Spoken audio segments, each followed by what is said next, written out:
बिस्मिल्लाहिर्रहमानिर्रहीम। नाज़रीन, programme current affair के साथ आपका मेज़बान सैयद आसिफ अली हमदानी हाज़िर खिदमत है। नाज़रीन, आज की सबसे जो दो अहम बड़ी स्टोरीज़ हैं, एक ये है कि इमरान खान साहब के गिर्द घेरा मज़ीद तंग करने के लिए FIA की जो है वो एक 4 रुकनी जो है वो बना दिया गया स्क्वाड, जिसकी जो है वो क़यादत DG FIA करेंगे लाहौर में। और इमरान खान के यहाँ से जो है वो स्पेशली आर्डर जो है वज़ीर दाखिला ने किए हैं कि इमरान खान को गिरफ़्तार करना है हर सूरत। जबकि वहाँ पे ये सूरत हाल है कि इमरान खान आज लाहौर हाई कोर्ट में पेश हुए तो बहुत बड़ी तादाद में कारकुनान ने उनकी हिफाजत के पे मामूर थे और हज़ारों की तादाद में अभी भी जो कॉल दी गई है उसमें मुख्तलिफ़ शहरों से लोग जो हैं वो लाहौर पहुँचना शुरू हो गए। इसके ये हुकूमत जिस तरीके से इस पूरे सिस्टम को मिसमैनेज कर रही है, इसके आने वाले दिनों में बड़े असरात जो हैं वो भयानक होंगे, क्योंकि ये मुल्क गिर तहरीक का दूसरी जानिब तहरीक लब्बैक ने 27 फरवरी को मुल्क गिर ऐलान कर दिया है साद रिजवी साहब ने कि 27 फरवरी को पूरे मुल्क का पहिया जाम रहेगा।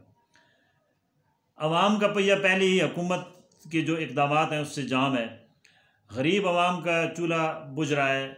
और ये जो इस किस्म के मुजाहरे, इस किस्म की जब तहरीकें चलेंगी तो ज़ाहिर बात है जब हर चीज़ का पहिया जाम होगा तो मैशत का पहिया सबसे पहले जाम होगा। अवाम पहले ही आटा लाइनों में लग के लंबी लंबी लाइनें लगी हुई हैं और आटे के लिए तरस रहे हैं, घी के लिए तरस रहे हैं, चीनी के लिए तरस रहे हैं। यूटिलिटी स्टोर्स पे ये चीज़ें अवेलेबल ही नहीं हैं।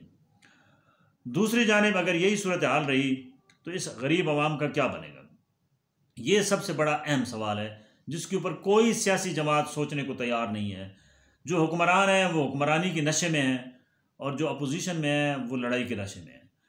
अब चाहिए तो ये था कि ये जितनी भी पॉलिटिकल जमातें हैं, इंटरनेशनल क्राइसिस हैं, पूरी दुनिया में क्राइसिस चल रहे हैं इस वक्त मुआशी तौर पे, लेकिन उसमें सबसे ज़्यादा जो मुतासर हो रहा है वो पाकिस्तान इसलिए हो रहा है कि पाकिस्तान के अंदर कोई निज़ाम ही इस वक्त जो है वो नहीं चल रहा है। न जमहूरियत चल रही है, न डिक्टेटरशिप चल रही है। पता नहीं हम किस सिस्टम के तहत ये रोज़ाना की जो हमारी एक दिन टपक रहा है, ये कोई समझ नहीं आ रही है अवाम को कि ये निज़ाम क्या है जिसमें अवाम की नहीं सुनी जा रही है, जिसमें अवाम के ऊपर रोज़ाना महंगाई के नए बम गिराए जा रहे हैं।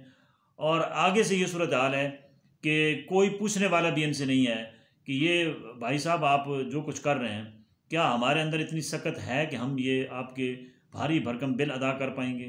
क्या हम अपने गाड़ी में या अपने मोटरसाइकिल में पेट्रोल डलवा पाएंगे? क्या हम ये आटा ख़रीद पाएंगे?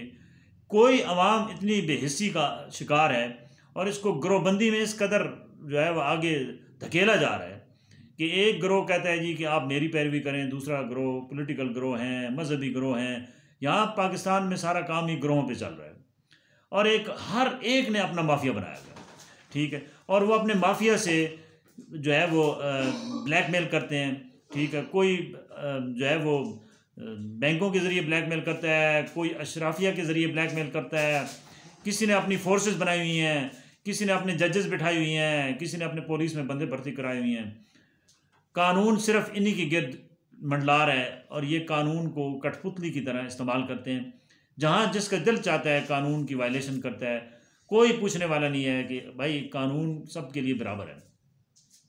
दूसरी जानिब आप आज एक और बड़ी अहम इशू पे नई एक जंग छिड़ गई है, आईनी जंग छिड़ गई है। वो ये है कि इलेक्शन कमीशन जो है वो इत्तेहादी जमातों के साथ मिलकर जो मैच फिक्सिंग खेल रहा है, उसका ये हो गया है कि दोनों सूबाई असम्बलियों के ताहाल बार बार खतूत लिखने के बावजूद इलेक्शन की डेट का जो है वो अनाउंसमेंट नहीं की गई, जिसके ऊपर आज सदर पाकिस्तान ने जो है वो उनको बुलाया भी हुआ था इलेक्शन कमीशन को। इलेक्शन कमीशन नहीं आया और उसके बाद सदर पाकिस्तान ने अपने आईनी इख्तियारात को इस्तेमाल करते हुए 9 अप्रैल 2023 को दोनों सूबाई असम्बली यानी पंजाब और KPK का ऐलान कर दिया है इलेक्शन का। अभी जो हमारे पास खबरें लेटेस्ट हैं वो ये हैं कि अभी इलेक्शन कमीशन ने थोड़ी देर पहले इलेक्शन कमीशन का एक जो है वो हंगामी इजलास तलब किया गया और सदर पाकिस्तान ने जो हुक्म जारी किया है उसको उन्होंने बिल्कुल मुस्तरद कर दिया है और साफ साफ इनकार कर दिया है कि सदारती हुक्मनामे के ऊपर हम इलेक्शन नहीं कराएंगे।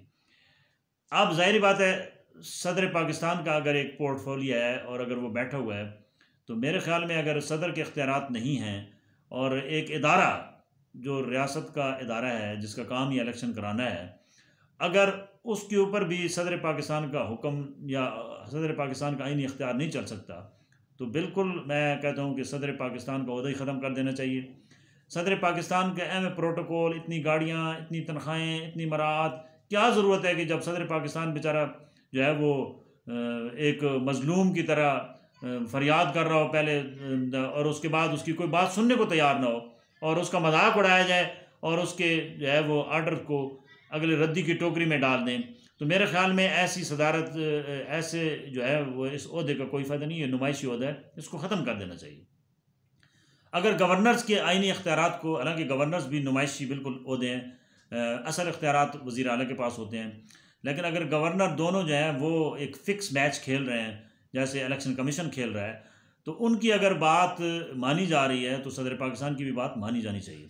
वरना ये अगर ये सिलसिला चल पड़ा तो आगे कोई भी हुकूमत जो आएगी उसकी कोई बात नहीं मानी जाएगी और हर एक ने अपना जो है वो जो भी उसके इख्तियारात हैं वो इस्तेमाल करके इस मुल्क के अंदर अफरा तफरी फैलानी है।